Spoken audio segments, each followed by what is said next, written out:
We turn now to the latest developments surrounding the Americans held hostage in North Africa by terrorists with links to al-Qaeda. Today, after a chaotic rescue attempt, U.S. officials tell ABC News they believe at least 3 Americans remain in captivity. ABC's chief global affairs correspondent Martha Raddatz has the latest details. Tonight, somewhere in this sprawling natural gas complex in one of the most remote parts of the Sahara Desert, some Americans, along with at least 15 others, including British and French, are being held hostage by Islamic militants. It began at dawn yesterday when 20 heavily armed militants attacked buses carrying the Americans and other workers around the Aminas gas plant. A firefight broke out, reportedly killing 1 British citizen. The hostages were then rounded up, reportedly forced to wear explosives around their necks. We spoke exclusively to Defense Secretary Leon Panetta here in Italy, who had no doubt who was behind this. I don't think there's any question that, based on what we do know, that this was a terrorist act and that the terrorists have affiliation with al-Qaeda.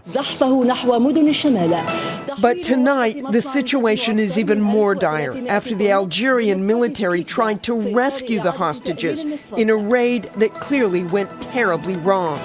The Algerian armed forces have now attacked this compound. It is a very dangerous, a very uncertain, a very fluid situation, and I think we have to prepare ourselves for the possibility of bad news ahead.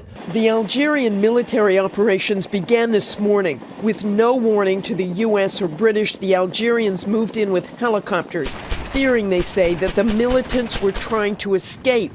The Algerians say they managed to kill some of the militants, but hostages were killed as well. Well, there were, I think, about 100 people that were involved in the facility there. How many of them are actually being held hostage, we just don't know. At least some of the Americans did manage to escape, as well as Irish worker Stephen McFall. McFall told his family how he leapt to safety from his vehicle after it came under bombardment. What are you going to do? Are you going to have a party? Are you going to give him a big hug? I'm going to give him a big hug and a party. But the fate of the Americans still held hostage and the others is unknown. Tonight, many families are preparing for the worst amid growing reports of casualties. The mastermind behind the mass kidnapping is thought to be this man, 40-year-old Mokhtar Belmokhtar, said to be an al-Qaeda commander in North Africa, a one-eyed veteran of the Afghan conflicts, called Mr. Marlborough for his criminal smuggling, and said to be uncatchable.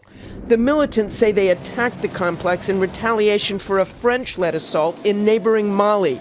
France intervened last week to repulse an Islamic insurgency that was threatening the capital, opening up a new front in the war on terror. This attack against Western interests and against Western lives in particular will have huge consequences on the whole region.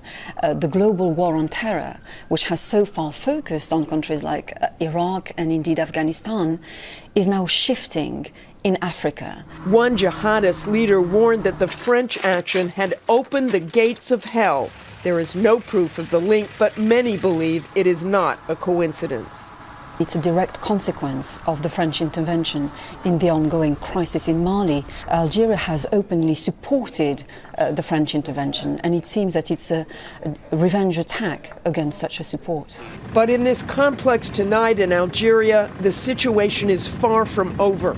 A U.S. surveillance drone is now flying overhead, and U.S. officials are hoping that somehow those hostages still inside can make their way out alive. For Nightline, I'm Martha Raddatz in Vicenza, Italy.